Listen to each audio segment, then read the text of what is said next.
markaad isku celcelisay muddo intee leeg ayaad imika Soomaaliland aad joogtay waxaan isleeyahay 12 sannadood ama 12 sannadood ayaan waddanka gudihiisa joogay qoyskaagu ma dal joog baa mise dibad joog dibad joog buu badan yahay gudahana waa joogaan laakiin dibad joog ayuu badan yahay adiga oo raaliya guriga aad ku nooshay ma adiga ala mise waa ijaar ama kiro guriga ku noolay waa ijaar ama sadarna kama foga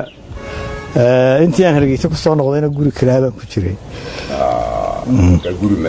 guri mali mid aan leeyahay waan wadwaday meel magaalada ka baxsan oo Soomaaliya xaafad cusub dega laakiin wali waa qabiyo goormaad siyaasadda soo gashay gudoomiye runtii fikirka asaaska wad intii hore waxaan ahaa marna diblomaasi marna shaqaale dawladeed laakiin fikradda asaaska ururka wad ayaanu goosanay marka anagoo group badan ah aan waddanka soo noqono aanu ka qayb galno siyaasadda cusub ee Soomaaliland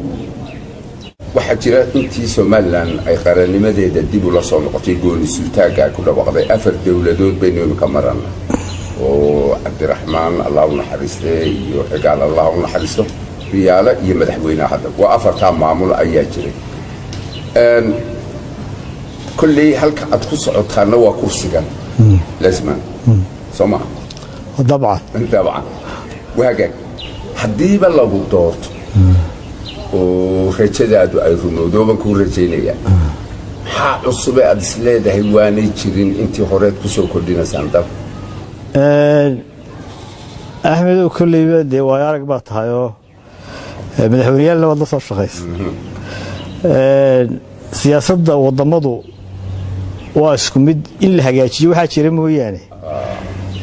waxyaabaha cusub ee soo kordhiya waa wax kooban urur baad furtay siyaasiya yaa kugu dhiirigeliyay dad ururka furtin soo fikraduna adiga ka hadlay Ahmedow runtii ma jeclayn markii hore aniga iyo saaxiibaday baan urur cusub sameeyno laakiin khilaafkaana soo dhex galay ayaa ma sababay inaan urur cusub furo adana ka fikiray ma kaliya ma fikirin saaxiibaday oo dhan waan isku raacnay arrinka in la sameeyo wax kasta waxa ka kamaan qoys runtii marka wax la bilaabay qoyskaaga ma ka talagelisay maxay soo kulaadeen dadka talagelisay ila bariga siyaasadda soo geliyay qoyskayga waxa jeclaynaa siyaasadda gelin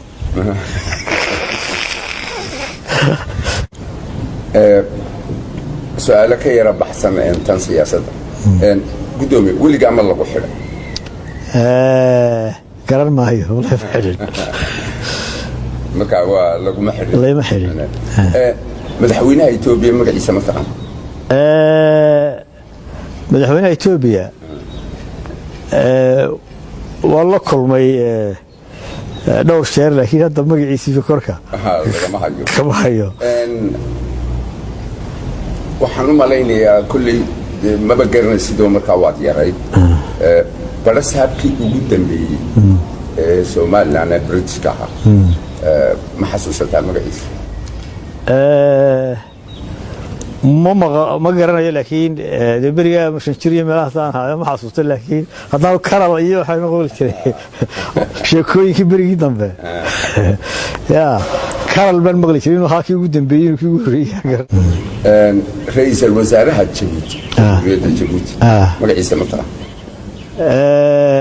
رئيس الوزراء جيبوتي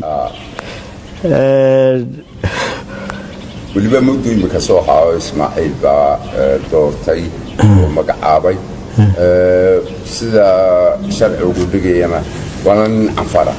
wana soo eegnahayo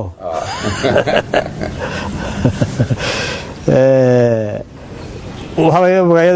magacyada kulliisa ma la xasuusooda